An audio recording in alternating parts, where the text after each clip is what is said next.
Hey everybody, it's time for another Redneck review. Today we are going back to IDW for the very first issue of Transformers: Robots in Disguise. This is one of two specific comics out with Transformers right now. One of them is More Than Meets the Eye, which they basically divided the cast in half, where you have Rodimus, Ultra Magnus, a couple of brand new original characters to IDW. And just divide it all together. This one is about what happens to the Transformers after the war is over. How do they rebuild from this millennia-long war? And do they have the right, as the people who fought the war, to lead this new Cybertron now? It is written by John Barber and art by Andrew Griffith. I've seen these two. They're sort of newer to the community. They worked at Marvel for a little while on the Wolverine, but now they've got their own book as Transformers: Robots in Disguise.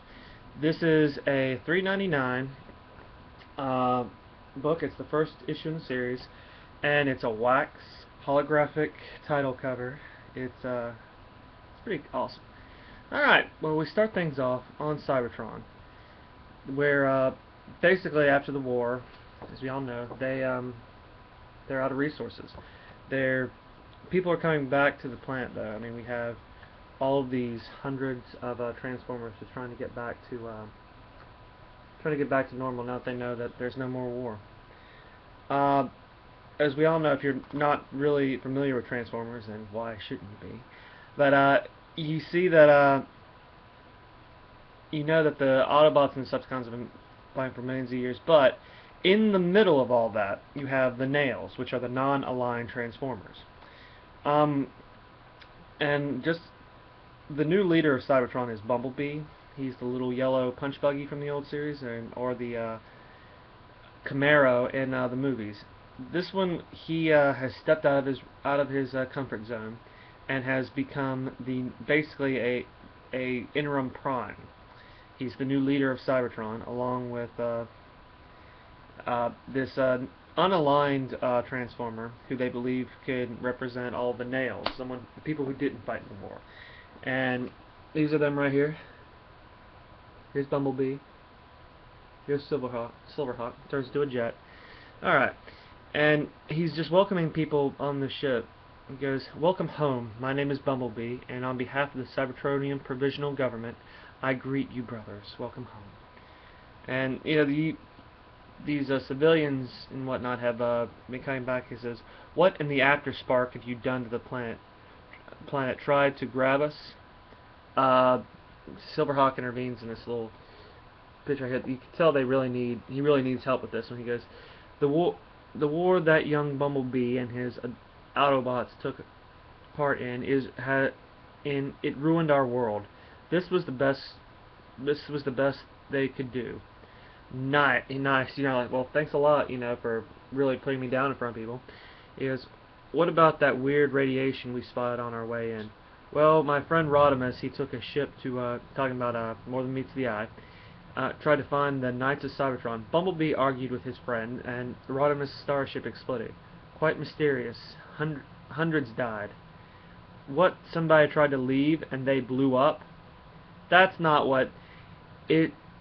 It's a heated issue. I'm Metal Hawk. Like you, I sought to avoid the endless war of Autobots versus Decepticons, and I still seek that.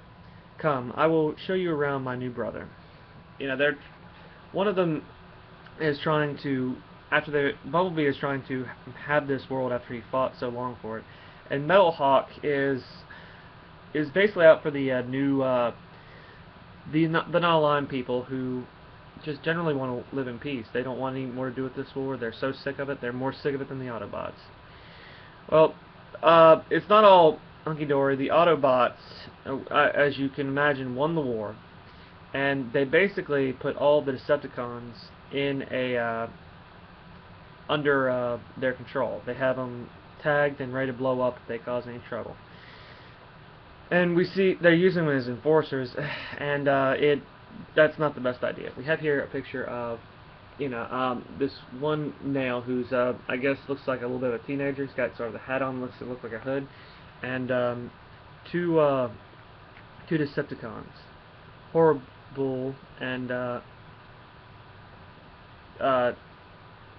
his buddy here, Glitch, who are bad Decepticons. They take him and sit. All he's doing is graffiti, and he's just writing a Cybertron for Cybertronians. He's I guess he thinks he's a political activist. And the Decepticons are looking for any reason to bust heads. So they come in here, they start beating on him. When they're stopped by Prowl, who tells him, hands off, creep. Careful, Prowl. We don't want to see this escalate. We have Sideswipe, one of my favorite Autobots, says, I kind of want to see it escalate. They're like, okay, you've broken your parole. Come with us. And you see this pit where they have just thrown all of the Decepticons in. Ratbat, Soundwave. We have Thundercracker. They're escorting him down there. Says, "This way, Autobot. Ratbat, you still playing leader?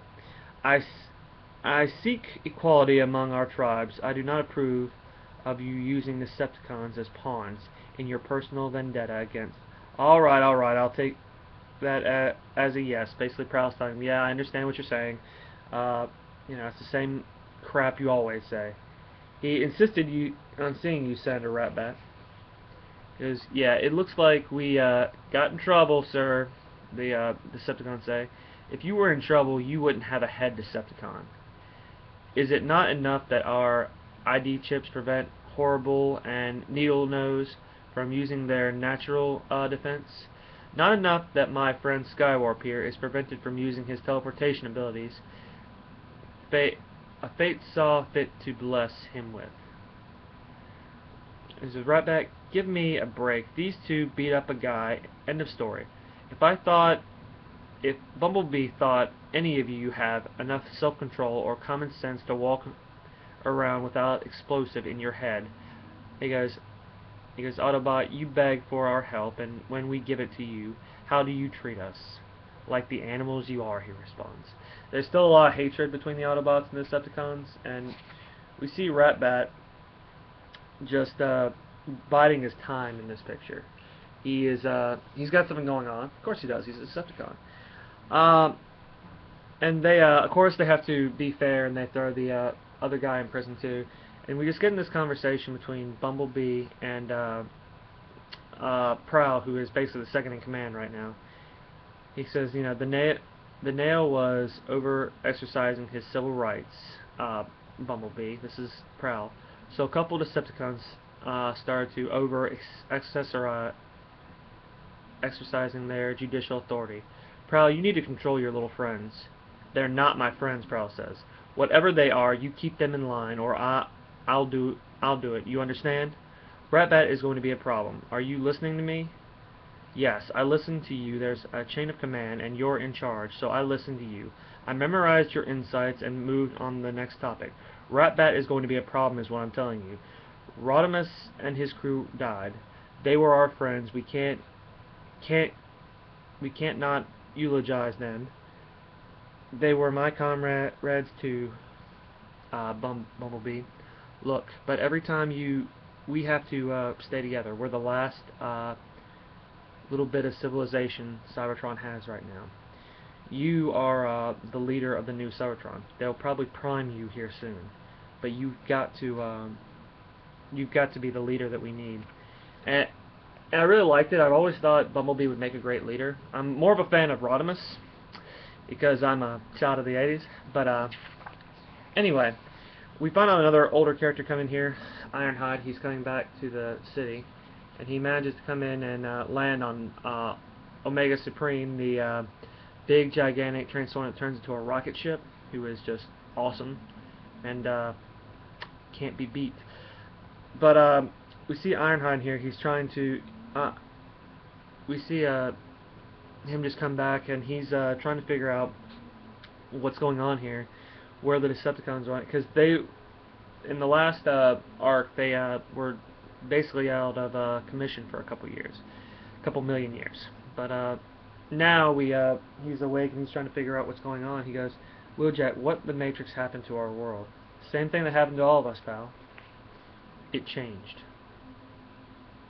And it's a sad moment. And we see Prowl he's trying to fit during this Reconstruction. You know, I imagine this is what it would be like in after the Civil War, where we're just trying to piece back together what we had, and it'll never be the same way again. It's so sad. We see Prowl over here. He goes, "Get out of there before somebody comes back and sees you. It's a free world for me anyway. So you like sunsets. Now I heard you've gone south on Earth, and you have me confused with Bumblebee. You're right about Ratbat, I know. What are you going to do about it?" And he's talking to this shadowy figure that we don't know exactly who that figure is yet, but I have my suspicions.